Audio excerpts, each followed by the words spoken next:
La saisie conservatoire est une procédure qui permet à un créancier de rendre indisponibles les biens meubles, corporels ou incorporels, de son débiteur, entre ses mains ou celles d'un tiers.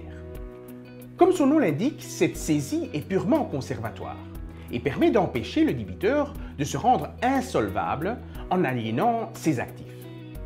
Cela étant, pour obtenir le paiement de sa créance sur les biens objets de la saisie conservatoire, il revient au créancier de convertir la saisie en saisie-exécution. L'acte uniforme portant procédure simplifiée de recouvrement et des voies d'exécution prévoit deux types de conversion d'une saisie conservatoire en saisie-exécution. La conversion de la saisie conservatoire des biens meubles en saisie-vente et la saisie conservatoire des créances en saisie-attribution. Tout d'abord, concernant la conversion de la saisie conservatoire des biens meubles en saisie-vente, il faut rappeler que le siège de la matière se trouve aux articles 69 et suivants de l'acte uniforme. Le principe est qu'après avoir procédé à la saisie conservatoire des biens meubles, le créancier non muni d'un titre exécutoire a l'obligation, dans un délai d'1 mois à compter de la saisie, d'introduire une procédure en vue d'obtenir le dit titre. Ensuite de quoi, le créancier procède à la conversion de la saisie en saisie-vente. Pour ce faire, le créancier va signifier au débiteur, par l'intermédiaire du huissier de justice, un acte de conversion qui devra contenir un certain nombre de mentions sous peine de nullité. À l'expiration d'un délai de 8 jours à compter de la date de l'acte de conversion, l'huissier procède à la vérification des biens saisis. Il est dressé procès-verbal des biens manquants ou dégradés. Dans ce procès-verbal, il est donné connaissance au débiteur qu'il dispose d'un délai d'1 mois pour vendre à l'amiable les biens saisis.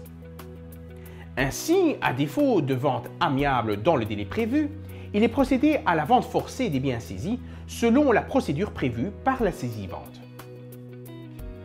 En ce qui concerne la conversion de la saisie conservatoire des créances en saisie-attribution, le siège de la matière se trouve aux articles 82 et suivants de l'acte uniforme sur les procédures simplifiées de recouvrement et des voies d'exécution.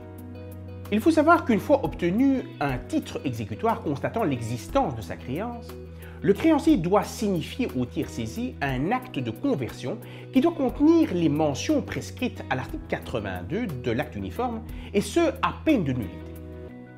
À compter de cette signification, le débiteur dispose d'un délai de 15 jours pour contester l'acte de conversion devant la juridiction de son domicile ou du lieu où il demeure.